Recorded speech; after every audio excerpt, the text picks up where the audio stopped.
안녕하세요. 여러분들의 금융권 취업을 돕는 불스메이커입니다. 지금 2025년 하반기 이 은행 중에 지금 세 번째로 시작한 KB국민은행, 제가 가장 좋아하는 은행이고, 1위 은행이기도 하고, 저를 가장 많이 찾아오는 이제 은행이기도 하고, 동시에 제가 가장 많이 합격시키는 은행이기도 합니다. 어쨌든 내가 제일 좋아하는 KB국민은행의 이 자기소개서 작성 가이드를 오늘 영상에서 소개해 드리려고 합니다. 요거 그만할까 이제 삼성증권 요거. 모르시는 분들도 있을 테니까 아직 저는 삼성증권 PB 출신이고요. 4년 정도 재직하고 지금은 금융권 취업준비생분들 돕는 역할을 하고 있습니다. 오른쪽 상단에 QR코드 스캔하시면 크몽으로 연결될 텐데 이제 크몽은 조금 떠나려고 하고 있어서 제가 크몽보다는 저희 여기 댓글 링크로 남겨드릴 테니까 그걸로 카카오로 문의하시는 게 더 좋을 것 같아요. 어쨌든 뭐 스캔을 하면 저는 크몽이나 송도에서 활동을 하고 있습니다. 동시에 뭐 네이버 블로그도 하고 있고 지금 유튜브도 하고 있고 그다음에 뭐 카카오로 상담도 하고 만나서 이제 거의 대면으로 진행이 되는데 첨삭 외에는 면접 코칭 같은 건 어쨌든 저는 서류부터 최종 면접까지 전부 다 코칭을 해드리는 프리패스 패키지부터 요거를 쪼개놓은 첨삭 면접 코칭 이렇게 개별로도 진행을 하고 있으니까 이번 하반기에 꼭 은행 들어갈 거다 또는 증권사나 운용사 들어가고 싶다 그러면 저를 찾아오시면 되겠습니다. 찾아오시면 이렇게 지금 요거 제 대표 합격자들 영상 아마 보신 분들도 있을 텐데 인스타도 지금 요거 광고를 돌리기 때문에 인스타에서도 요거 보시는 분들도 있는데 요거 제가 올린 거고 제가 합격시킨 대표 합격자들입니다. 은행 위주로 올려요. 왜냐면 저는 원래 이 시작할 때 증권사나 운용사도 열어놓는데 지금도 열어놓고 있는데 은행 채용 규모가 워낙 크다 보니까 상대적으로 은행 코칭을 받으시는 분들이 훨씬 더 많기 때문에 은행을 올리긴 하는데 요거 분들 말고도 엄청 많아요. 그래서 저 찾아오시는 분들 합격할 이유가 있겠죠. 그래서 도움 필요하시면 저 찾아오시고요. 자, 본격적으로 이 국민은행 자소서 가이드 시작해 보겠습니다. 올해 세 번째예요. 그렇죠? 지금 제가 영상을 이거 전에 원래 기업은행 올릴라 했었는데 기업은행이 먼저 떴죠. 근데 기업은행은 이제 서류 적부이기도 하고 그리고 상대적으로 설합격률이 거의 매년 70에서 80% 나오는 적부기 때문에 굳이 제 가이드가 필요하시지 않을까 싶어서 그리고 제가 개인적으로 이 시간상 한 제약도 있고 저 혼자 일하다 보니까 그걸 다 할 수가 없어서 아직은 안 만들었어요. 근데 혹시 필요하다 싶으신 분들은 저한테 이 댓글로 남겨주시면 제가 긍정적으로 검토해 볼게요. 그리고 하나은행도 지금 이 영상을 8월 29일 금요일에 찍고 있는데 국민은행은 어제 8월 28일에 채용을 시작했고 동시에 오늘 지금 조금 전에 한 6시나 5시인가 6시쯤에 하나은행이 떴어요. 그래서 이거 다음에 아마 하나은행 자소서 가이드도 만들어 드릴 거예요. 근데 일단 확정은 아니에요. 근데 일단은 국민은행 제가 제일 좋아하는 국민은행부터 하겠습니다. 언론 보도 자료에 따르면 180명 채용하는데 그중에 30명은 경력이고요. 실질적으로 신입 채용 규모는 150명이라고 나와 있습니다. 총 6개 부문이고요. 150명 이다. 그리고 8월 28일 어제부터 시작했고 9월 9일 오후 6시까지 접수 마감이니까 적어도 9월 8일 월요일까지는 월요일 밤 12시까지는 죄송해요. 아직도 냉방병이 안 나왔어요. 9월 8일까지는 접수를 완료를 서류 제출을 완료하시는 게 좋겠죠. 그리고 지금 우리은행 첨삭 저한테 맡기셨던 분들 아마 이거 지금 보고 계시는 분들도 계실 텐데 제가 늦게 오시면 그냥 마감 한 하루 이틀 3일 전에 오시면 제가 할 수가 없어요. 왜냐면 이거 다 제가 개인적으로 다 1대1로 첨삭하는 거라서 조금 일찍 찾아오셔야 안정적으로 제가 이 첨삭을 드릴 수 있어요. 그리고 마감 기간 임박해서 찾아오면 저도 마음이 급하고 그러면 퀄리티가 물론 마감 기간 임박해서 저를 찾아오셔도 저는 최고 퀄리티로 만들어 드릴 수 있지만 아무래도 조금 더 일찍 찾아오시는 게 좋을 거예요. 그래서 이거 보시는 분들은 이거 근데 뭐 진짜 상술 아니고 진짜 제가 물리적으로 혼자 일하다 보니까 할 수가 없어서 못한다고 말씀드리는 거라서 가급적이면 빨리 찾아오세요. 이거 첨삭 맡기실 분들은. 그래서 일단은 이거 거절 못하신 분들은 이거 지금 이분들 중에 국민은행 바로 신청하신 분도 있는데 일단 죄송해요. 그렇다고 내가 첨삭을 남한테 맡길 수는 없어요. 못 믿겠어 나는 내가 제일 잘한다 생각하기 때문에 아직은 뭐 첨삭 전문가를 구해서 내가 맡기지는 않을 거야 앞으로도 제가 할 거예요. 그러니까 하나하나 첨삭 드릴 테니까 필요하신 분들 찾아오세요. 빨리 빠르게. 그래서 세 번째 공채 국민은행이다. 그래서 지금 채용 공고를 보면 우리은행은 이제 기금 계금 따로 뽑지만 국민은행은 그리고 나머지 거의 모든 은행은 이 RM이랑 WM, PB를 같이 뽑죠. 일반 전형으로 일반 회원으로 같이 뽑아서 나중에 배치를 시키는 구조이기 때문에 국민은행도 일단은 요비로 뽑는다. 두 자릿수고요. 수도권 일반이랑 그다음 지역 이제 이렇게 나눠서 뽑는데 과거 통계를 기반으로 제가 이제 분석을 해보면 제 분석은 아니고 요거는 사실 재민아이한테 맡겼어요. 이거 올해 채용 규모 150명인데 과거 통계 기반으로 올해 추정을 해줘라 했는데 이렇게 뽑아놨더라고요. 오른쪽처럼. 유비 부문에 이 수도권 일반 50명, 지역인데 20명으로 추정이 된다. 근데 여기서 이건 물론 과거 통계 기반이라서 정확하진 않겠죠. 근데 여기서 크게 차이는 안 날 거예요. 그래서 요 정도 채용 인원이 될 거다라고 생각하시면 되고 IT 25명 그리고 이번에 보훈 특성화고 전역장교 이번에도 뽑고요. 전문 자격 공인회계사 이 자격증이 있는 사람들 신입으로 10명 뽑는다. 이게 신설이 된 것 같아요. 뭐 이분들이 날 찾아올지 모르겠어. 어쨌든 이 중에 무조건 한 명 이상은 올해 이 제가 코칭해드린 분들이 입행할 거예요. 무조건. 왜냐? 어느 정도 기본이 돼 있고 스펙이 갖춰져 있고 은행 지원 몇 번 해봤는데 떨어졌다. 근데 날 찾아왔다? 그래서 합격시키지 못한 사례는 없어요. 왜냐면 국민은행이 뒤에서도 말씀드리겠지만 국민은행이 채용을 아주 구조화된 채용을 잘하거든요. 근데 제가 가르치는 방식이 구조화된 이 면접과 구조화된 자소서를 작성하기 때문에 아무래도 합격률이 높은 것 같아요. 그래서 제가 제일 좋아하는 은행이기도 하고, 그리고 실제로 중복 합격, 제 코칭생 중에 중복 합격하신 분들이 나오면 저는 무조건 국민은행 가라 하거든요. 이렇게 말한 적이 있는데 1위는 1위인 이유가 있다. 저는 이렇게 말씀을 드려요. 근데 그 1위인 이유는 역시나 채용부터 달라요. 구조가. 아주 채용을 잘합니다. 혹시 그 KB 국민은행 인사 담당자 분들 보시고 계시는지 모르겠는데 제가 좋아요. 잘하고 계신 것 같아요. 되게. 저 나중에 면접관으로 불러주시나? 안 되나? 장난이고요. 아무튼 계속 응원을 하겠습니다. 국민은행은. 이번에도 올해 상반기 1박 2일 면접이었는데 이번에도 1박 2일이래요.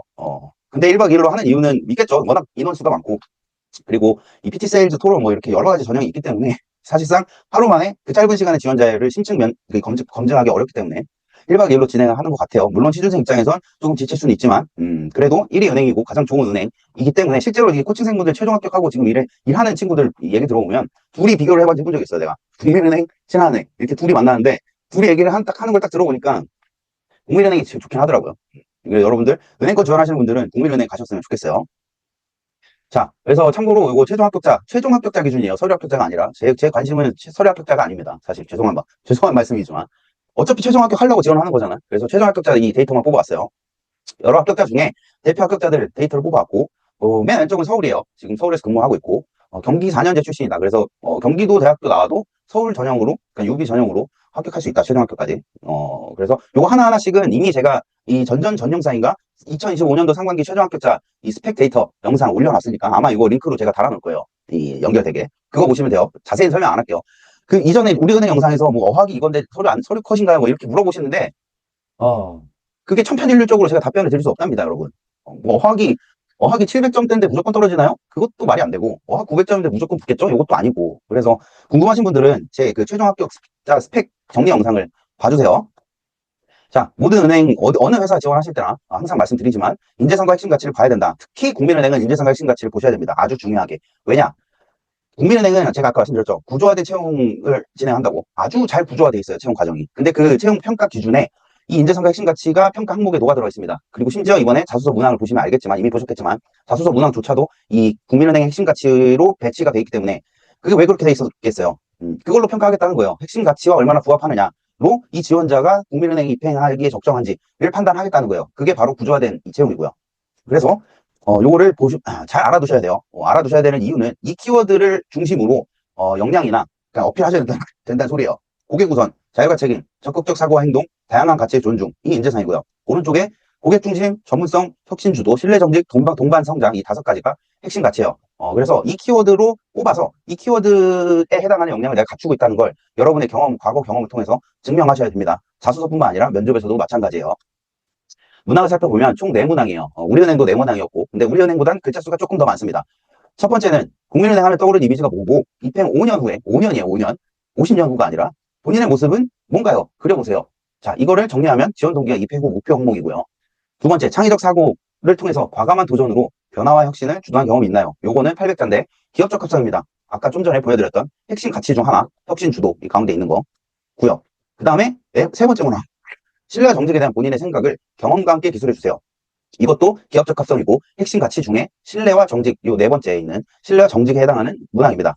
그리고 마지막으로 본인의 가치관 또는 방향성이 본인과 가치관 또는 방향성이 다른 팀원과 협업했던 경험을 말씀해주세요. 요거는 조직적 합성이고요. 참고로 채용 과정에서 크게 세 가지로 나눌 수 있는데 직무적 합성, 조직적 합성, 기업적 합성 이 세 가지로 나눌 수 있거든요. 근데 여기에 지금 두 문항은 기업적 합성이고 나머지 한 문항은 조직적 합성이고 1번 문항은 그렇게는 안 보이겠지만 지원 동기와 입행 후 목표예요. 사실 이건 떠오르는 이미지를 물어보는 건 지원 동기라는 거예요.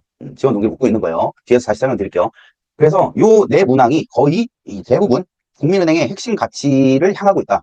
핵심 가치와 관련된 문항으로 배치가 돼 있다. 이렇게 확인할 수 있습니다. 1번 문항부터 살펴보겠습니다. 잠시만요. 1번은 지원 동기, 직무와 회사, 그리고 입행 후 목표 문항이고요. 문항은 이렇습니다. 국민은행 하면 떠오르는 이미지가 뭔가요? 그리고 입행 5년 후에 본인의 모습을 그려보세요. 목표는 뭔가요? 라고 묻고 있어요. 요거를 인사 담당자 또는 제 기준에서 재해석하자면 이 문항 의도는 이렇습니다. 자, 첫 번째로 국민은행의 강점, 매력은 뭐라고 생각하시나요? 그리고 그렇게 느낀 이유가 뭐예요? 그렇게 느끼신 계기나 뭐 경험이 뭔가요? 그걸 소개해 주시고요. 그 경험을 바탕으로 행원이 되고 싶다는 목표를 설정하신 거잖아요. 아니어도 그렇게 얘기를 하세요. 그 본인께서는 그 경험을 통해서 국민은행이 좋았고 국민은행 원이 되고 싶다는 목표를 설정하신 거예요. 그러면 그 이유도 자연스럽게 연결해 주시고요. 그 다음에 오케이 알겠어요. 지원 동의 알겠고 그러면 입행하고 나서 5년 후에 이 본인이 그리는 모습을 보고 본인이 지금 국민은행에 지원하겠다는 이유가 있었잖아요. 그러면 입행 후 목표도 그 지원 동기와 연관이 되게 작성을 하셨겠죠. 그래서 그 지원 동기와 연장선상에서 당신이 입행한다면 국민은행에서 이루고 싶은 목표는 뭔가요? 를 제시해 주시고요. 그 목표를 이루기 위한 5년간의 구체적인 액션 플랜을 제시해 주세요. 그게 있어야 저희가 당신이 입행 의지가 확고하고 확실한 목표와 실행 계획이 있는 사람이구나를 알 수 있기 때문에 그것도 녹여주시고요. 그리고 마지막으로 그 계획 다 실행하면 본인은 5년 후에 어떤 회원이 돼 있을까요? 한번 상상해 보시고요. 그 상상되는 모습을 저희한테 알려주세요. 그리고 마지막으로 제일 중요한 건데 이건 저희 은행 입장에서 국민은행 입장에서 본인이 그 계획을 실행하고 목표를 달성하면 과연 국민은행엔 어떤 도움이 될 수 있을까요? 그것까지도 어필해 주세요. 왜냐하면 저희가 이걸 물어보는 본인의 입행 후 목표를 물어보는 이유는 결국엔 우리가 본인을 채용하는 이유는 우리 국민은행에 도움이 되기 위함이에요. 그러니까 본인이 그리는 그 5년 후의 모습이 국민은행, 저희 이 당행에 어떤 도움이 될까요? 그것도 저희한테 설득해 주세요. 라고 이렇게 풀어서 묻고 있는 거예요. 이렇게 1번부터 7번까지의 이 물음을 면접하듯이 이렇게 물어볼 수 없으니 1번 문항에 이렇게 압축해서 물어보고 있는 겁니다. 아시겠죠? 그래서 여러분들이 하셔야 될 건 이 1번부터 7번까지 이 순서대로 한번 생각해 보시고요. 자소서를 작성하시면 됩니다. 근데 제가 지금 이 영상에서 말씀드리는 건 가이드이기 때문에 물론 개인마다 제가 첨삭할 때도 그렇고 개인마다 어필해야 될 에피소드와 역량 그리고 키워드가 다르기 때문에 무조건 이 순서대로 작성하지는 않습니다. 제가 근데 기본적인 가이드를 드리는 거예요. 참고하세요. 무조건 이렇게 이 순서로 쓰라는 얘기는 아니에요. 자, 이 백문이 불여일견이라고 하죠. 바로 예시를 보면서 설명드리는 게 가장 빠를 거예요. 그래서 예시를 보여드릴게요. 제가 지금부터 보여드리는 모든 이 첨삭 예시는 제가 쓴 거고요. 제가 직접. 그리고 실제로 합격자들, 그리고 거의 대부분은 최종 합격자들의 자소서예요. 그리고 미리 말씀드리지만 계속 말씀드릴 거예요. 따라 쓰지 마세요. 이 첨삭 예시를 보여드리는 건 첫 번째, 가장 큰 목적은 여러분들이 어떤 구조와 어떤 키워드로 어떤 방식으로 스토리텔링을 풀어나가야 되는지를 최종 합격자 이 자소서로 보여드리기 위함이고요. 두 번째는 나 이렇게 첨삭하니까 이렇게 못 쓸 거면 날 찾아오시라는 뜻이고요. 세 번째는 없어요. 그 두 가지야.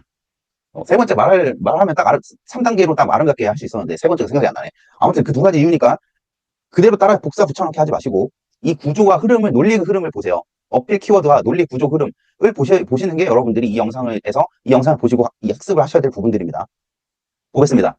제목, 광야로 걸어가, 광야를 걸어가를 보며 KB 엔터테인먼트에 빠지다. 자, 이 제목만 보면, 바로 느낌이 오죠? 이 지원자는 KB 국민은행이 더 이상 은행이 아니라 종합 엔터테인먼트, 그러니까 일상생활 속에서 스며들어서 고객들의 엔터테인먼트 회사다. 라는 걸 어필하고 싶은 거예요. 좋은 자소서는 이렇게 제목만 봐도 전체 내용이 유추가 될 수 있어야 됩니다. 그래야 좋은 제목이고요. 내가 이런 거 어디서 배웠냐? 저는 매일경제 인터넷 했어요. 거기서 글 쓰는 거 배워서 기사는 이 제목부터 눈길이 가야 되거든요. 그래서 거기서 배운 거예요. 좋은 경험이었지 나는. 그래서 첨삭을 잘하는 거고. 자, 보겠습니다. 이렇게 제목 썼으면 그 다음엔 전체 글의 내용을 요약하는, 심지어 지금 이거 1번 문항 1200자잖아요. 그래서 항상 모든 이 문항을 쓸 때는 제목 다음에 그 전체 문항을 요약하는 내가 전달하고 싶은 핵심 메시지를 이렇게 이 첫 문단에 배치를 해주셔야 돼요. 한 줄, 두 줄, 또는 길어도 세 줄 정도로. 그래서 보겠습니다. 국민은행은 저에게 단순한 금융기관을 넘어서 엔터테인먼트입니다. 유튜브로 광야를 걸어가라는 웹드라마가 있어요. 그걸 접했는데 재밌었다. 그래서 나 더 이상 국민은행은 이 금융기관이 아니라 일상생활 속에 깊이 스며들어서 사람들에게 즐거움을 안겨주는 종합 엔터테인먼트로 거듭나고 있다라고 제시를 해주는 거예요. 왜 제가 이렇게 제시를 했냐면 국민은행은 아시겠지만 압도적인 리테일 경쟁력이 있어요. 그러니까 쉽게 말하면 서민금융 쪽에 가깝다는 소리예요. 일상생활 그리고 서민금융 이쪽으로 키워드를 잡아주시는 게 좋을 거예요. 이거 작성하실 때. 뭐 우리은행은 기업금융 명가 딱 떠오르죠. 근데 국민은행은 압도적인 리테일 경쟁력이 단연코 국민은행의 최대 경쟁력이자 특징이기 때문에 제가 방금 말씀드린 일상금융, 국민은행이 그런 거 좋아해요. 일상금융, 일상 생활금융 이런 거. 그러니까 여러분들은 이 키워드로 작성을 해주시는 게 가장 깔끔할 거예요. 제가 드리는 가이드예요, 이게. 그래서 줄줄줄 얘기 나와요. 웹드라마도 접한 적이 있다. 그래서 여기서 지금 보셔야 될 건 제목 다음 핵심 메시지 그 다음에 본격적으로 본문이 이어지는데 국민은행의 매력을 느꼈던 계기가 뭐냐라고 제시를 해주셔야 됩니다. 내가 이 경험을 통해서 국민은행의 매력을 느꼈어요. 라는 에피소드를 제시할 수 있는 경험을 어필을 해주셔야 되고요. 그중 가장 좋은 소재는 본인이 국민은행의 어떤 서비스를 이용해본 경험을 통해서 제시를 해주셔야 됩니다. 무조건 그러지는 않으셔도 되는데 이거 보시는 분들은 그냥 그렇게 작성하세요. 그걸 의도하고 있는 거니까 이 문화에서. 깔끔하죠? 근데 명확하게 가이드 제시해 드리는 거예요. 자, 그 다음에 이어져요. 이 경험을 통해서 국민은행이 고객의 생활에 자연스럽게 스며들도록 하고 있다. 스며들고 있다. 그래서 국민은행은 일상과 함께하는 은행이구나 라는 걸 느꼈다. 그래서 매력적이다. 자, 여기까지가 국민은행에 대한 본인의 내가 느끼는 이미지인데, 이거를 이제 지원 동기로 여러분들은 국민은행 지원 동기와 은행 지원 동기로 연결을 시키셔야 됩니다. 보겠습니다. 중간이에요. 이 같은 국민은행 전략은 빅블러가 뭔지 모르는 사람들은 지금 반성해야 되고, 모르면 당장 지금 이거 멈추고 찾아봐요. 은행 지원한다면서 빅블러 현상을 모른다? 그러면 지금 일단은 문제가 있는 거예요. 문제 있어, 분명히. 왜냐하면 시사상식이 부족하다는 뜻이니까. 그분들은 토론이나 면접 때 가서 털릴 확률이 높겠죠. 만약에 안다. 그러면 잘했어. 그냥 알아야 돼. 아무튼 빅블러 시대의 은행이 나가야 할 방향에 부합한다 생각한다. 금융과 비금융을 가리지 않는 이게 빅블러예요. 그래서 일상 속 종합 플랫폼으로 거듭나고 있다. 특히 최근은 아니죠. 이제 좀 됐지. 일성과 제휴, 그리고 스타벅스 통장, 요 상반기 이슈였는데, 국민은행에. 이런 거를 어필하면서 국민은행의 확장성을 보여주는 사례다. 그래서 국민은행 들어가고 싶어요. 라고 은근히 어필하는 거죠. 그래서 이제 본격적으로 문항이 나와요. 지원 동기가. 어떤 은행보다 이 일상 금융에 가까운 은행에서 PB가 되고 싶다. 이렇게 자연스럽게 이 국민은행의 매력을 느꼈던 경험을 통해서 국민은행 지원 동기로 이렇게 연결을 시키셔야 됩니다. 그 다음에 요거 이어지는 건데, 이 다음에 이건 선택사항이에요. 은행 지금 매력을 느꼈던 경험, 그리고 그걸 통해서 국민은행이 지원하는 지원 동기 제시했어요. 그 다음에 나는 회원이 되기 위해서 어떠한 걸 노력을 했어요. 그거를 보여주기 위해서 제가 여기 넣어놓은 거예요. 근데 분량상 제약이 있다. 만약에 그걸 다 어필하기에는 분량상으로 한계가 있다. 내가 그동안 입행하기 위해서 뭔 노력을 했는지 못 쓰겠다. 분량이 부족하다. 그러면 이건 빼셔도 돼요. 왜냐? 1번 문항에서 묻고 있는 건 회원이 되기 위해서 어떤 노력을 했나요를 묻고 있지는 않기 때문에. 근데 가급적이면 간단하게라도 한두 줄 정도는 나 입행하기 위한 목표를 세웠는데 그 이후부터 현재까지 이러이러한 노력들을 해왔습니다라고 어필을 하는 게 안 하는 것보다 낫겠죠. 그래서 이렇게 넣어놓은 거예요.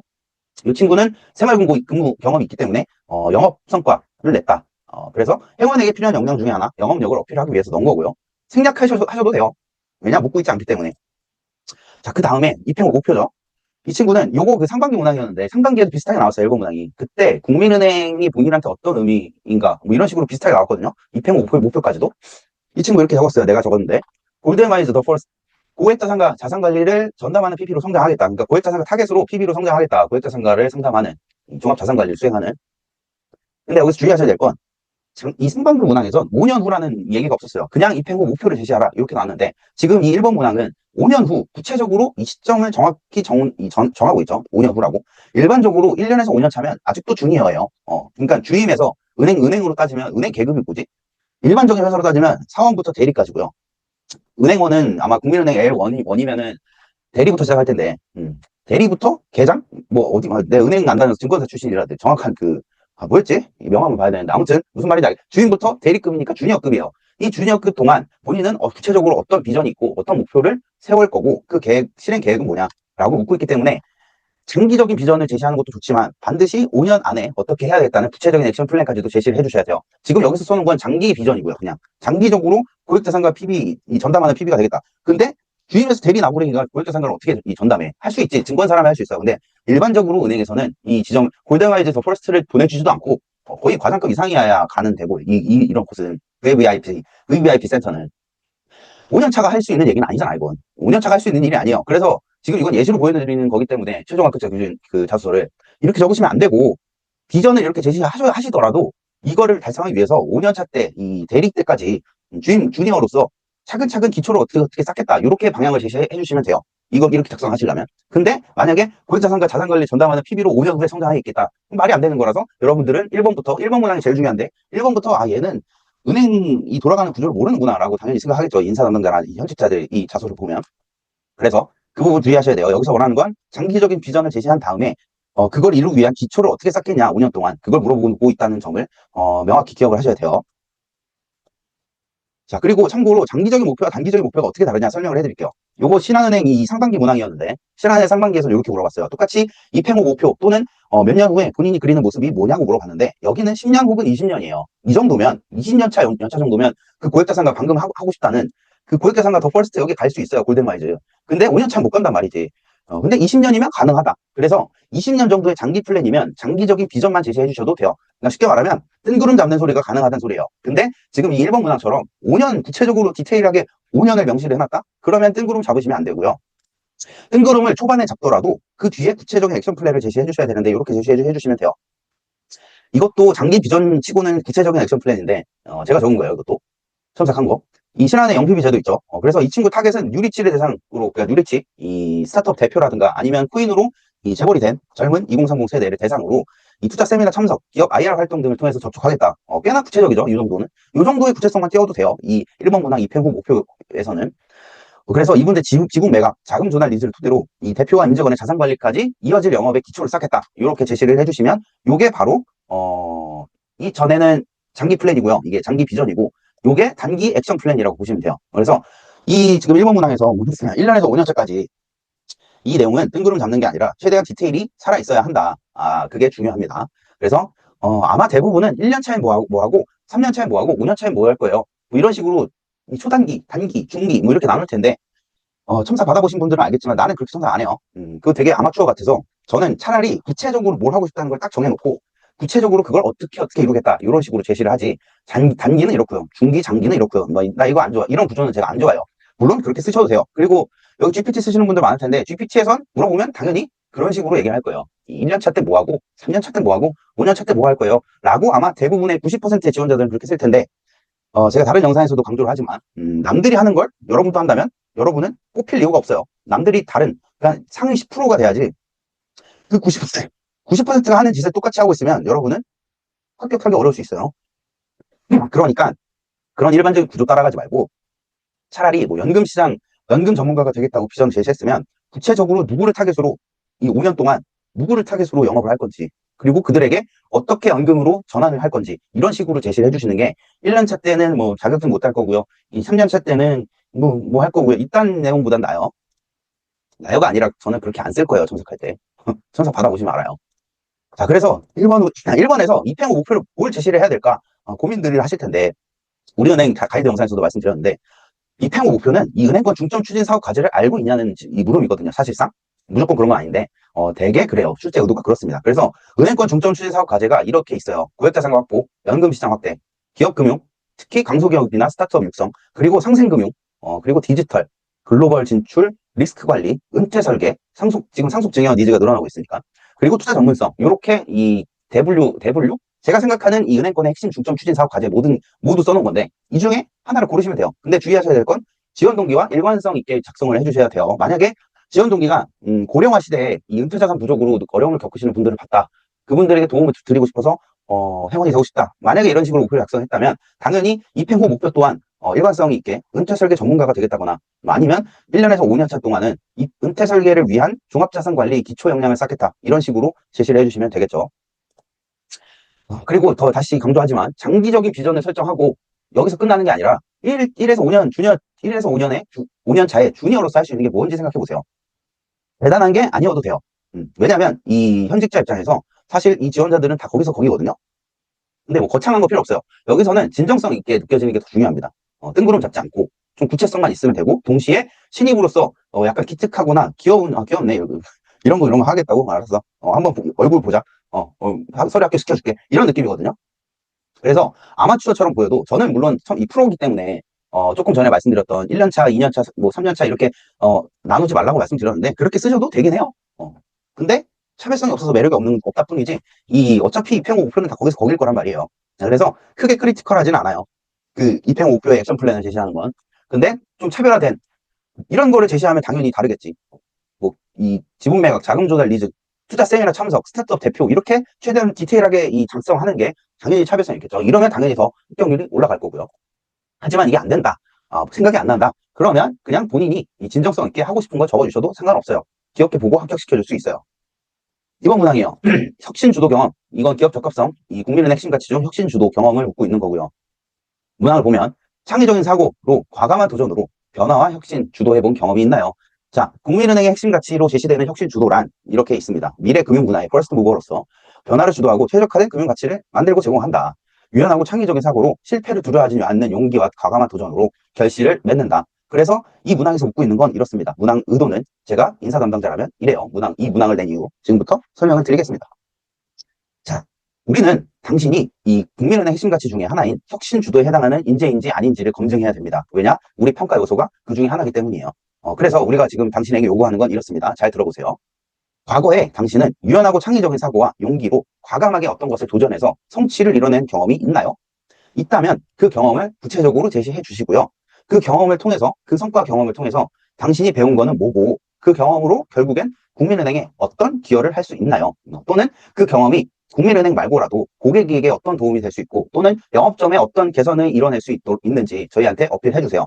그리고 마지막으로 입행 후에 당신이 변화를 주도하고 고객과 KB의 발전을 이뤄낼 수 있는 인재임을 우리가 납득할 수 있도록 어필을 하셔야 됩니다. 라는 취지로 이번 문항을 낸 거예요. 그래서 이번 문항에서 가장 좋은 에피소드가 뭐냐? 아이디어 공모전이에요. 물론 이거 말고도 엄청나게 많지만 대표적으로 활용할 수 있는 건 아이디어 공모전 입상 경험입니다. 왜냐하면 아이디어 공모전 자체가 창의성이 필요하고 그리고 도전해내는 거잖아요. 컨테스트니까. 그렇기 때문에 가장 이번 문항에 적합한 에피소드는 아이디어 공모전에서 참가한 거 말고, 참가한 것도 쓸 수는 있지만 참가해서 결론적으로 이 성과를 해냈다. 그거를 보여주셔야 돼요. 그래서 저는 이거 왼쪽에 이거 전데 2000 몇 년이지? 2015년이네요. 지금 딱 10년 전이네. 이렇게 생겼었어요. 이때 제가 핀테크 지원센터 1회 공모전 그 대상을 받았거든요. 팀 대상. 이거는 딱 제시만 해줘도 바로 이번 프리패스예요, 사실. 그쵸? 당연하지 않겠어? 누가 그 대학 핀테크 지원센터는 심지어 공기관인데 여기서 대상 아이디어 공모전 참여해서 대상 받았대. 이거는 나는 제목만 봐도 합격시켰을 거야. 이거 그냥 알았어. 창의 도전 오케이. 3번 문항으로 넘어갔을 텐데 여러분들도 이런 에피소드가 있으면 무조건 쓰셔야 되고요. 없어도 어떻게 쓰는지는 제가 좀 이따 보여드릴 거예요. 그래서 만약에 내가 이 소재로 2번 문항 썼다면 이렇게 썼을 거예요. 제목 건너뛰고 귀찮아서 안 썼어요. 기존에 존재하는 사업에서 영감을 얻고 주변 환경에서 보완 아이디어를 발굴해서 핀테크 아이디어 공모전 대상을 받았던 경험이 있습니다. 라고 첫 문장을 제시를 했을 거고, 여기만 봐도 여러분들도 납득할 테지만 이것만 봐도 사실 오케이 알았어. 다음 3번 문항 볼게. 더 얘기하지만 자랑하는 것 같으니까 듣기 싫어. 알았어 니 잘났어. 3번 문항 넘어갈게. 바로 이랬을 거예요. 근데 이렇게 작성을 했을 거예요. 이 경험으로 이 개선은 주변에 대한 관심에서 시작한다는 것을 깨달았다. 국민은행에서도 고객, 동료, 영업점 등 가까운 곳에서부터 개선책을 찾고 실행하는 행원이 되겠습니다. 자, 여기까지 만약에 제목 다음에 이렇게 핵심 메시지를 저는 적었을 텐데 여기까지 보면 알았어, 니 잘났다 이 새끼야 하고 3번 문항 봐. 알았어, 들어와 연습 보게 해줄게 했겠지. 근데 만약 이런 경험이 없다, 그럼 충분히 작성할 수 있어요. 이런 경험이 없어도. 있다면 물론 당연히 압도적으로 유리하겠지만 어떻게 작성하면 되냐? 신한은행 상반기 합격자 수서예요. 이거는 문항이 비슷했어요. 혁신주도 이런 거였었는데 볼게요. 소통 능력을 활용해서 유관기관으로부터 예산 1억 원을 지원받아 장애우를 위한 9개 경사로 설치 프로젝트를 성사시킨 경험이 있다. 이런 경험 제시해 주시면 돼요. 근데 이 경험도 사실 일반적이진 않잖아요. 근데 그래서 여러분들 학교 다닐 때 지금 막 취준을 시작하시는 분들도 있을 거예요. 근데 학교 다닐 때 그때부터 취준을 시작해서 대외활동 이런 스펙을 쌓고 하는 게 유리한 이유가 바로 이런 데서 나오는 거예요. 자소서부터 차별화될 수 있기 때문에. 그래서 안타깝지만 조금 재수없게 들릴 수 있지만 학교 다닐 때부터 열심히 하셨어야 돼요. 당연히 학교 다닐 때부터 스펙을 쌓고 은행원의 목표를 세워서 그거에 맞는 적합한 경험을 쌓고 스펙을 쌓은 지원자가 여러분들 만약에 여기 보시는 분들 중에 급하게 은행으로 방향성을 잡고 그냥 써보겠다 하시는 분들보다 유리한 게 맞잖아요. 유리해야지 사실. 그 친구들은 그때부터 학교 다닐 때부터 본인보다 몇 년 앞서서 더 노력했었는데 이렇게 막 대활동 스펙 쌓고 했는데 당연히 어드밴티지 줘야 되잖아. 그죠? 근데 만약에 이런 경험이 없다 그러면 최대한 성과 사례를 찾아서 어떻게든 써야 되니까 이런 구조로 작성을 해보세요. 자, 그래서 이 친구는 이제 이 장애인을 위한 9개 경사 프로젝트를 성사시켰다. 어떤 내용인지 살펴보면 일단 여기서 세팅은 제가 키워드를 소통과 도전 그리고 성취로 적어놨어요. 근데 보시면 알겠지만 도전과 성취 문항이더라도 소통까지 제가 추가했거든요. 이게 왜 추가했냐면 행원에게 필요한 역량 중에 하나가 소통 역량이기 때문에 제가 이걸로 키워드를 잡은 거예요. 당연히 이 문항에서 원하는 혁신 주도, 도전, 성취는 당연히 포함되어 있어야 되고 그거에 부가적으로 소통까지 넣으면 아주 아름답겠죠. 내용 살펴보면 봉사단 대표로 대학 공부, 지자체, 지역 상권과 연계해서 경사로를 설치하는 프로젝트를 기획했다. 들어도 대학 본부랑 지자체랑 지역 상권까지 연계해야 돼? 이 쉽지 않았겠는데? 라고 생각이 들겠죠. 그 다음 내용 보면 결국엔 프로젝트가 무산됐대요. 그래서 역시 쉽지 않았겠구나. 근데 실패했다고 하잖아. 여기서 끝나지 않겠지. 뒤 내용 이어지는 내용 보겠습니다. 이 교훈을 발판 삼아서 2차 프로젝트에 도전했다. 잠깐만 1차 때 뭘 느꼈냐? 일방적인 홍보로는 구성원의 참여를 이끌어낼 수 없다는 교훈을 얻었구나. 재도전했네? 얘는 포기를 모르는 애구나. 도전 정신이 있는 애구나. 라고 어필하기 위해서 이렇게 적어 놓은 거고요. 원래 사실은 이 친구는 1차에서 실패하지 않았어. 근데 내가 극적인 반전을 주기 위해서 넣어놓은 거예요. 일부러 이렇게 재구성한 거야. 도전했어요. 2차 도전. 당연히 2차 도전에선 성과를 냈다는 이 결과가 나오겠죠. 읽어볼게요. 매주 주간회의 열고 30분 먼저 도착해서 다과 준비하고 이런 태도로 구성원들에게 유대관계를 형성하기 위해서 노력했다. 결국엔 2차 프로젝트에서 5천만 원씩 받아서 이 9개 경사로를 설치할 수 있었다. 그래서 여기서 제시하는 바는 고난과 역경을 딛고 해냈구나 라는 걸 제시하기 위해서 이런 구조로 작성한 거고요. 여기서 끝나면 안 되겠죠. 마지막 부분. 이렇게 항상 모든 문항의 마지막 부분은 그 경험을 통해서 느꼈던 교훈이나 아니면 내가 어필하고 싶은 메시지를 전달해 주셔야 되는데 이렇게 작성했어요. 신한은행에서도 이 고객, 동료, 선후배와의 소통을 통해서 관계를 형성하고 이 관계를 기반으로 성과를 도출하는 회원이 되겠습니다. 라고 제시를 했어요. 그래서 이걸 딱 읽으면 이런 느낌이 들 거예요. 이 지원자는 입행 후에도 도전하는 자세와 소통을 통해서 어떤 문제든 뭐 해결하려고 하겠구나. 괜찮겠네. 면접 한번 봐보자. 라고 생각이 들겠죠. 그래서 이런 구조로 작성을 해주시면 됩니다. 이번 문항은. 그리고 이번 문항에서 중요한 건 사실 이 과정이 아니라, 그러니까 결국에는 자소서는 과정을 보여주는 방식으로 써야 되긴 하는데, 이 합격의 당락을 결정짓는 거는 여러분들의 과정이 아니에요. 강철부대에서 그 얘기 나오더라고. 707에 그거래. 이게 뭔지 모르겠는데, 707 대원들이 그러더라고. 이거 뭐 특전사죠. 행동으로서 논리를 대변하고 결과로서 과정을 입증한다. 이 얘기가 뭐예요, 결국엔? 결과 중심적이라는 거잖아요. 그러니까 이번 문항에서 필요한 건 여러분들의 과정이 사실 별로 중요하지 않고 결과가 중요합니다. 사실 채용의 본질이에요, 그게. 여러분들의 그 과정은 중요하지 않아요. 네가 어떤 결과를 이뤄냈고 네가 지금 어떤 이 고객에게 어떤 성과를 도출할 수 있는지 이런 결과 중심적인 이 내용이 필요한 거지.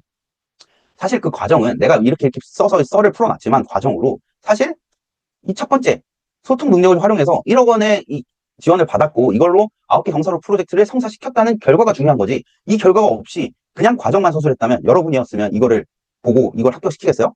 안 시키지. 그래서 결과적으로 좀 씁쓸한 얘기긴 하지만 결과가 더 중요하다는 뜻이에요. 결과가. 그래서 여러분들이 이번 문항에 쓰셔야 되는 건 과거에 수상 경험이나 이런 9개 경사로 설치하는 대규모 프로젝트 경험이 없더라도 소소한 거라도 성과 사례를 찾아내셔야 돼요. 성과. 달성했던 경험. 성과를 달성했던 경험.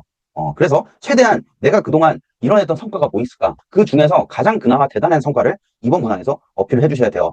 왜냐하면 대단한 성과가 아니면 그렇게 최대한의 성과를 도출하지 않으면 이런 사람한테 발린단 말이야. 나를 어떻게 이길 거야? 나 이게 자신 있어? 아마 이 영상 보는 사람 중에 이 에피소드를 보고 이 지원자와 경쟁해서 이거 어떻게 이기냐? 이길 수 있다는 자신감이 있는 사람은 10명도 안 될 걸? 어떻게 이길 거야? 그래서 최대한 어떻게든 싸워보려면 여러분들은 최대 성과 사례를 제시해 주셔야 돼요. 대단한 게 아니더라도 대단한 것처럼 포장을 해야 돼. 그러려면 글쓰기 능력이 필요하겠지? 나를 찾아와요. 어쨌든 나를 찾아오시면 어떻게 바뀔 거야. 대단하게. 그게 내 일이기도 하고. 물론 난 첨삭만 하는 건 아니지만 면접 코칭도 하지만. 자, 3번 문항 볼게요. 신뢰와 정직. 이것도 이 국민은행 핵심 가치 중 하나예요. 기업 적합성 문항이고요. 신뢰 정직에 대한 본인의 생각을 경험을 통해서 제시를 하래요. 근데 일단은 먼저 볼게요. 신뢰 정직이란 무엇인가? 국민은행에서 밝히고 있는 신뢰와 정직이란 금융회사 임직원으로서 기본 소양인 윤리의식을 바탕으로 신의 성실과 정직의 태도로 업무를 하는 사람을 말합니다. 자, 이거는 되게 중요한 얘기인데 제가 면접 코칭이나 자소서 첨삭이나 제 수많은 취준생들을 봤는데 제가 항상 얘기하는 거 있죠. 행원에게 필요한 핵심 역량. 첫 번째, 고객 중심 또는 고객 응대 역량. 두 번째, 금융 전문성. 세 번째, 영업력. 네 번째, 이 윤리의식과 준법 정신을 제가 말씀을 드리는데 윤리의식과 준법 정신을 이 어필하는 지원자가 별로 없어요. 제가 이런 거 어필하면 오히려 남들이랑 차별화될 수 있다고 얘기를 하는데도 면접 코칭 때 안 하더라고. 사실 대단한 도덕성을 띠는 사람이 우리가 부처님도 아니고 예수님도 아니고 공자도 아니고 맹자도 아닌데 그렇게 도덕성을 갖추고 있냐? 사실 나조차도 그렇게 발언할 수는 없어. 하지만 면접에선 여러분들을 최대한 포장해야 되기 때문에 그런 사례를 어필하는 게 차별화가 될 수 있거든요. 자소서도 마찬가지고. 근데 지금 일단 3번 문항에선 신뢰와 정직을 갖추고 있니? 라고 물어봤어요. 그리고 여기 이거 보시는 분들 금융 자격증 취득하신 분들 많을 텐데 거기에 나오잖아요. 신의 성실의 원칙이라고 분명히 봤을 거예요. 기억 안 나면 자격증 공부를 왜 했냐? 아무튼 이거 있었을 거예요. 그게 바로 이 3번 문항과 연계되는 건데 이거는 실질적으로 행원한테 진짜 요구되는 이 역량 중에 하나예요. 왜냐하면 행원이나 증권사 PB나 금융회사는 기본적으로 남의 돈 또는 회사 돈을 운용하는 직무이기 때문에 엄격한 도덕성이 필요합니다. 그러니까 엄격한 정직함과 신의 성실의 자세가 필요한데 그게 없으니까 자꾸 횡령이 발생하고 고객 돈 뭐 땡까먹고 불안전 판매하고 ELS 적합한 고객이 아닌데도 ELS 권유하고 이게 다 왜 그러겠어요? 신의 성실의 자세가 없기 때문이에요. 그래서 신의 성실의 자세가 뭐냐? 여러 가지 뜻으로 해석할 수는 있지만, 일단은 이 원칙적으로는 이 법에선 이렇게 정의를 하고 있어요. 자본시장법에선.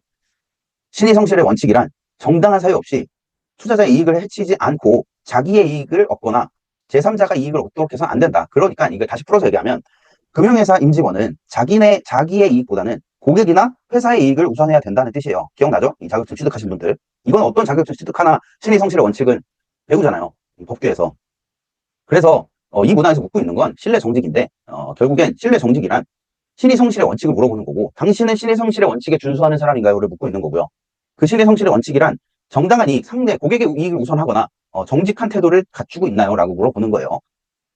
그래서 내가 생각하는, 이 풀스메이커가 생각하는 이 신뢰 정직이란 뭐냐? 만약에 내가 적었다면 이렇게 적었을 거예요. 이거는 합격자 사례는 아니고, 내가 이거 만들면서 나라면 어떻게 생각하고, 내가 과연 신의 성실이란 신뢰 정직이란 무엇인가에 대한 내 현직자, 과거의 이 금융회사 현직자로서의 이 생각을 적어 놓은 거예요. 잘 보세요. 신의 성실 원칙이란 금융회사 직원이 가져야 될 제1 덕목이라고 나는 생각해. 실제로도.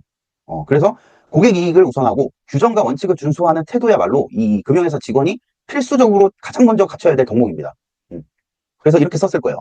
행원에게 정직이란 은행업의 근간을 유지하는 신뢰를 구성하는 핵심 요소라고 생각합니다. 그러니까 본인의 이익보다는 상대방의 이익을 우선하고, 감정보다는 규정과 원칙을 준수하는 태도가 곧 고객의 신뢰로 이어진다고 믿습니다. 그 뒤에 이제 핵심 메시지로 구체적인 사례가 제시됩니다. 동아리 총무로 활동할 때 예상 집행 근거를 마련하고 집행 과정의 투명성을 확보해서 동아리원들로부터 신뢰를 얻었던 경험이 있습니다. 완벽하죠? 이런 식으로 작성을 해주시면 돼요. 따라 쓰지 말고, 아마 이 영상, 지금 우리은행 영상 조회수가 3,000회가 넘던데, 3,000회 정도면 거의 은행 지원하는 분들 거의 대부분은 본다고 저는 생각을 하는데, 여러분들이 따라 쓰면 남들도 따라 쓰겠지. 그래서 이거 그대로 따라 쓰지 마세요. 근데 이런 느낌으로 제시를 해주시면 되는데, 이거는 진짜 따라 쓰면 좋긴 하거든? 근데 이거는 진짜 누구나 따라 쓸 거야. 여러분들이 이거 보고 이건 진짜 완벽한 문장이다 싶을 거예요. 알겠는데 이대로 쓰면 안 돼요. 왜냐, 이미 내가 여기서 공개했기 때문에. 아쉽지만 이런 느낌으로 쓰시면 돼요. 약간 이걸 변형해서 쓰세요. 이 문항 3번 문항에서 요구하는 건 이거입니다. 이게 모범 답변이에요. 그 근거되는 소재와 사례는 물론 개인마다 다르겠지만, 여기 첫 번째, 두 번째, 세 번째 문장 동아리 총무 활동 위의 부분은 이 문항을 의도한 거예요. 사실 3번 문항은. 그래서 이런 방식으로 제시를 해주시면 되고, 다시 한번 경고드리지만 아무리 이거 좋더라도 이 본인이 따라 쓰면 남들도 따라 쓴다는 걸 명심하세요. 자, 그래서 이 문항의 의도를 다시 풀어서 설명을 하면, 첫 번째, 당신은 행원에게 필요한 도덕성, 윤리의식, 준법정신, 정직함이 있나요? 그러면 그거를 저희가 알아야 되니까, 당신이 여러분 지원자분이 해주셔야 될 건, 여기서 정직한 태도를 통해서 과거에 타인으로부터 신뢰를 얻었던 경험에 대해서 있으면 설명해 주시고요. 만약에 정직하지 못해서 신뢰를 잃었던 경험이 있으면 그걸로 통해서도 제시해 주셔도 무방해요. 하지만 부정적인 이 에피소드보다는 아무래도 긍정적인, 저희 KB국민은행은 되게 긍정적인 은행이거든요. 그래서 부정적인 에피소드보다는, 부정적으로 쓸 거면 우리은행 가시고요. 저희는 긍정적인 사람을 선호해요. 그렇기 때문에 가급적이면 긍정적인 사례로 어필해 주세요. 그게 조금 더 좋거든요. 그리고 그 경험을 있으면 그 경험을 통해서 어떤 교훈을 얻었는지도 저희한테 알려주시고요. 마지막으로 그 경험을 기반으로 본인은 입행하고 나서 윤리준법 정신을 KB국민은행에서 준수하겠다는 각오 한마디로 마무리해 주시면 돼요. 이렇게 얘기하고 있는 겁니다. 이 3번 문항에서 출제 의도는. 어떻게 작성하면 되냐 보겠습니다. 이거는 은행은 아니고 하나투자증권 이 합격자 주소예요. 제가 첨삭한 거고. 이런 식으로 작성하면 된다고 보여드리는 거예요. 진실을 최우선의 가치로 삼다. 이 제목이 약간 식상하긴 한데, 이 문항 말고 다른 문항에서 제가 이미 창의적으로 압도를 시켜놔서 이 정도의 평범한 문장을 써도 그냥 제가 넘어갔어요. 왜냐? 그 위에 훨씬 대단한 문장이 있었거든. 보여줄 수는 없지만 지금 여기서. 거기서 이미 그 인사 담당자는 거기 갔을 거라서 그냥 평범하게 썼어요, 이건. 고등학생 때 인테그리티라는 책을 읽고 진실함의 중요성을 깨달았다. 진실함을 인생의 가치관으로 삼았다. 일관된 진실성이야말로 이 성과 창출의 핵심 요소라는 제시한 부분에서 크게 동감을 했다. 그래서 이거를 진정성 또는 진실함, 정직함을 가치관으로 형성한 계기를 제시했고요. 그 뒤에 구체적으로 정직함을 실천한 사례를 제시했습니다.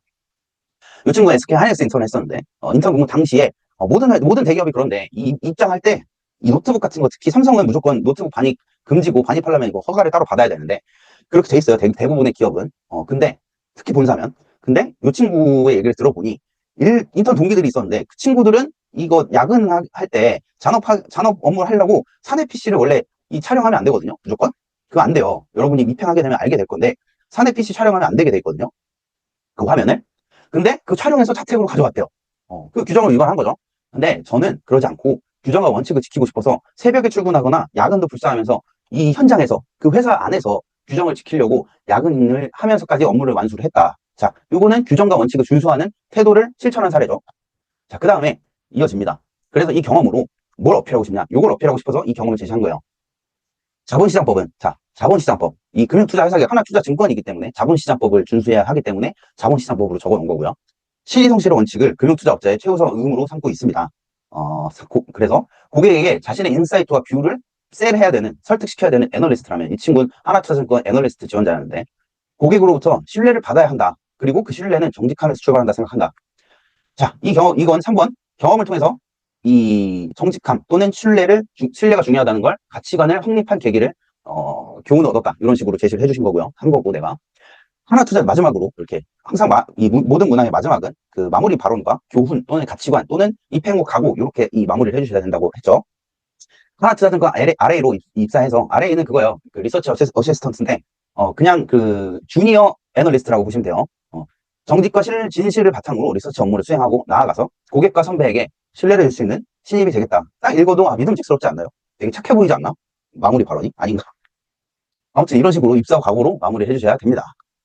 마지막 문항이에요. 4번. 이 영상이 좀 길 텐데 내가 알려주고 싶은 것도 많고 내가 제일 좋아하는 은행이기도 하고 한 만큼 이렇게 다 하나씩 설명해 주려고 오래 걸리는 거니까 참고 계속 봐주세요. 4번. 조직적합성 문항이에요. 이거는 쉽지. 이거는 뭐 여기저기 나오는 문항이잖아요. 본인의 가치관 또는 방향성이 다른, 본인과 가치관 또는 방향성이 다른 팀원들과 함께 협업해서 어떤 좋은 결과를 만들어낸 경험을 제시해 주세요. 그러니까 다시 말하면 협업 갈등 해소 경험이에요. 그러니까 면접에서 말하면 이렇게 물었겠죠.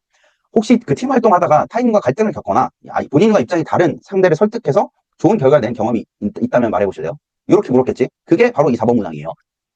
그래서 문항 의도를 풀어서 설명하면 이렇습니다.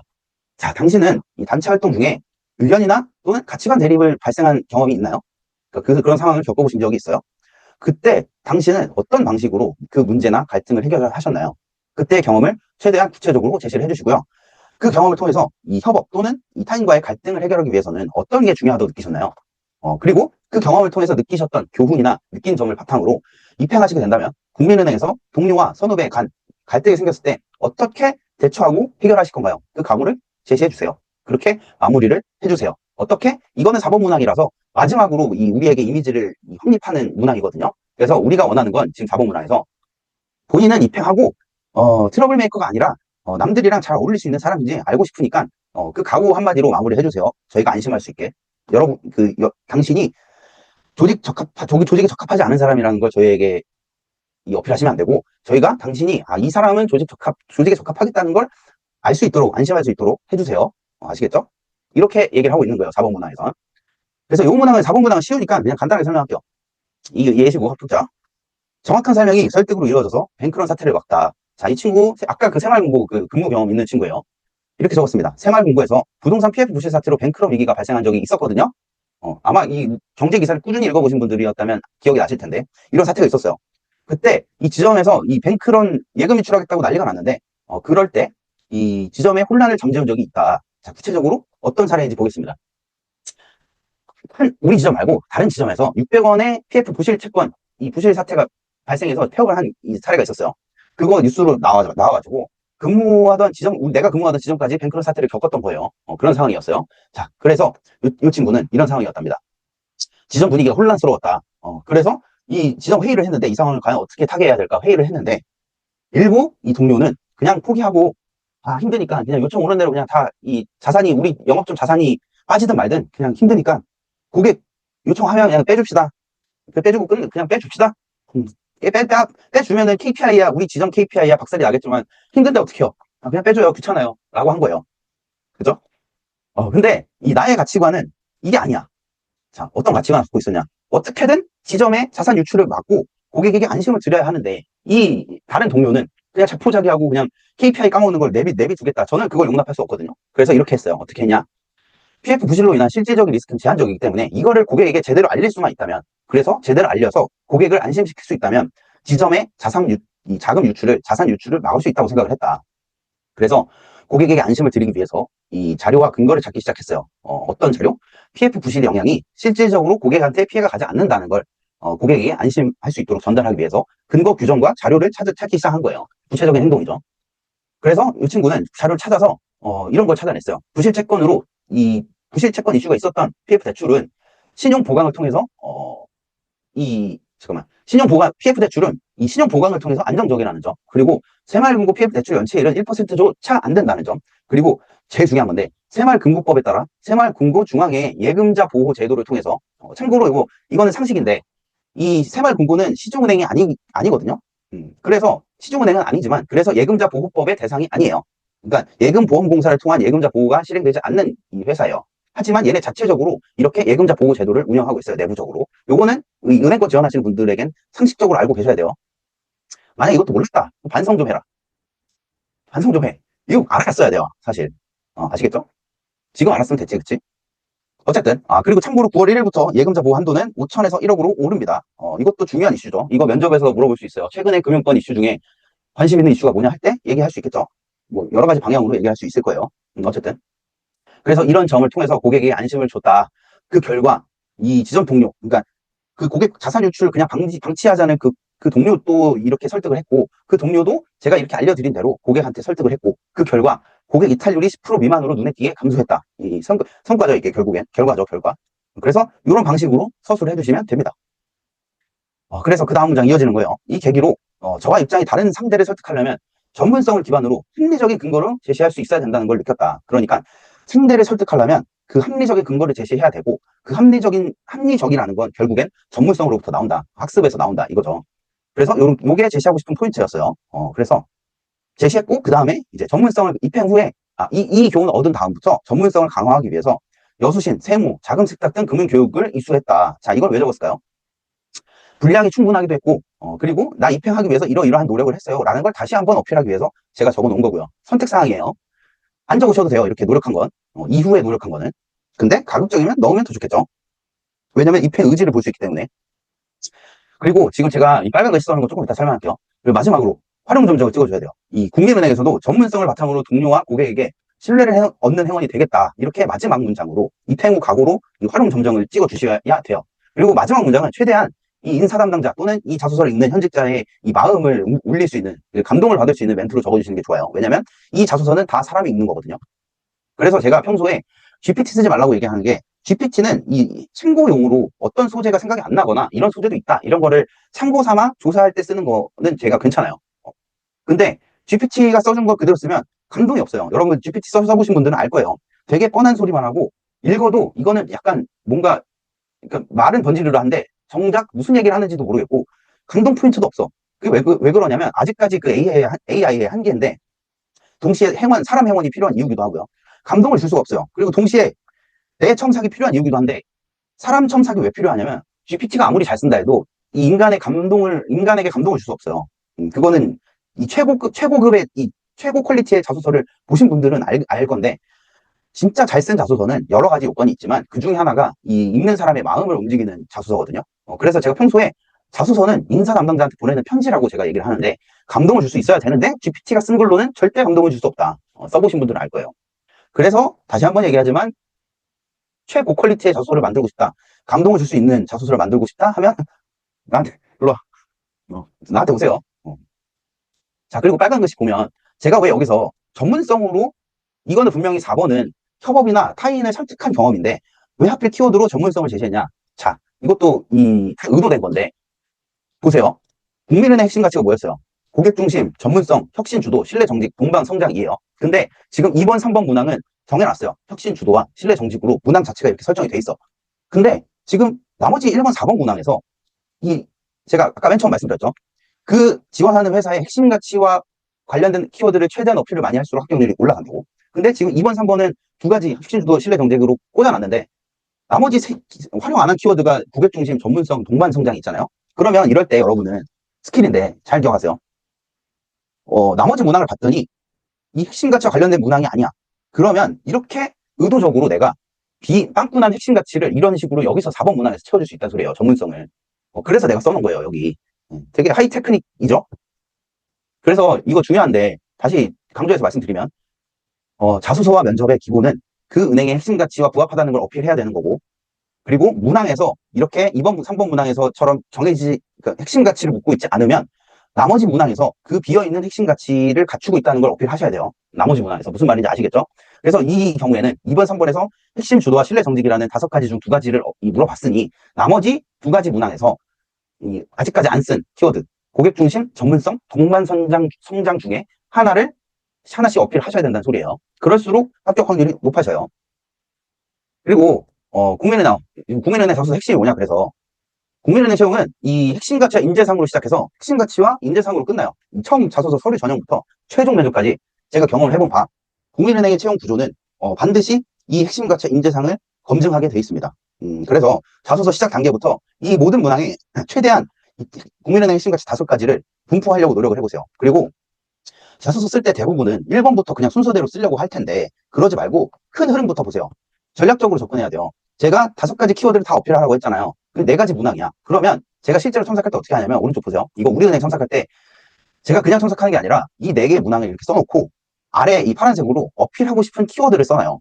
그래서 이 문항에 이 1번 문항엔 이 키워드, 2번 문항에 이 키워드, 3번엔 이거, 4번엔 이거 해서 중복되지 않게 키워드를 분산을 먼저 해놓고요. 그 키워드를 뒷받침할 수 있는 지원자의 과거 에피소드를 제가 꺼내와서 첨삭하는 구조로 접근하거든요. 여러분도 똑같이 하셨으면 좋겠어요. 1번부터 그냥 순서대로 무지성으로 작성하지 말고 전체 흐름을 조망하세요. 그 다음에 이 전체 논리 흐름을 짠 다음에 그 다음에 쓰라는 소리예요. 무작정 순서대로 작성하지 말고 그렇게 무식하게 작성하니까 그렇게 작성하면 전체 흐름의 일관성이 깨져요. 그리고 논리성도 깨지고요. 그러니까 자소서 쓸 때 순서대로 쓰지 말고 먼저 큰 흐름과 논리 구조부터 세우시고 그 뒤에 작성하시면 오히려 훨씬 더 수월하고 빠르게 작성하실 수 있어요. 안 그러면 1번 썼다가 2번 썼다가 다시 1번 가서 고치고 2번 갔다가 3번 갔다가 다시 2번 고치고 분명 이런 경험도 있을 거야. 그게 왜 그러냐면 쓰기 전부터 초안 단계에서 전체 흐름 키워드를 배치시켜 놓지 않았기 때문이거든요. 그래서 이거 중요한 얘기니까 잘 기억해 두세요. 그리고 지금 이 좋은 얘기를 무료 영상으로 하고 있으니까 좋아요랑 이런 거 다 댓글로 감사합니다라고 해도 돼요. 그거 제가 댓글 하나하나 다 보거든요. 자, 그래서 지금 국민은행 자소서 영상은 여기서 마무리 지을 거고, 저는 수많은 합격자 배출했어요. 서류 전형 첨삭도 하고, 서류 전형 끝나면 면접 코칭도 할 건데, 도움 필요하시면 찾아오세요. 긴 말 안 할게요. 저는 잘 합격시켜요. 이 정도만 얘기해도 뭐 알아서 듣겠지. 안 올려면 말고. 안 와도 돼요. 어차피 오게 될 거야. 내가 필요하게 될 거거든요. 혼자 하기 어렵다 하면 찾아오세요. 제가 합격의 가장 빠르게 합격의 길로 안내하고, 특히 국민은행은 제가 가장 많이 잘 합격시키니까 도움 필요하시면 찾아오시고 댓글로 제가 첨삭받으실 분들 링크 남겨드릴 테니까 문의 주시고요. 그리고 지금 오늘 9월 29일 금요일에 하나은행 취업 시작됐는데 이 국민은행 자소서 영상 다음에 하나은행 자소서 가이드 영상도 올릴 거예요. 가급적이면. 제가 바쁘면 못 올릴 수도 있는데 하나은행 혹시 자소서 가이드 필요하다 이건 꼭 필요하다 하시면 이 댓글로 달아주세요. 하나은행 자소서 가이드도 올려달라. 한 분이라도 그런 분이 있으면 영상 만들 거예요. 자, 그래서 다음 영상은 아마도 하나은행 자소서 가이드로 찾아뵐 것 같고요. 지금까지 시청 긴 시간이었는데 좋은 얘기 많았죠. 다 하나하나 꼼꼼히 반영하시고요. 나한테 첨삭 안 받더라도 이 영상만 봐도 엄청 도움 될 거예요. 자, 계속 자소서 가이드나 면접 가이드 영상도 계속 올릴 거니까 아직 제 채널을 구독하지 않거나 알림 설정하지 않으신 분들은 이 구독과 알림 설정 해두시면 바로바로 보실 수 있겠죠. 조만간 더 좋은 영상으로 찾아뵙겠습니다. 영상 시청해주셔서 감사하고 모두 이 은행권 취업 문 뚫어서 억대 연봉 받아가셨으면 좋겠습니다. 감사합니다.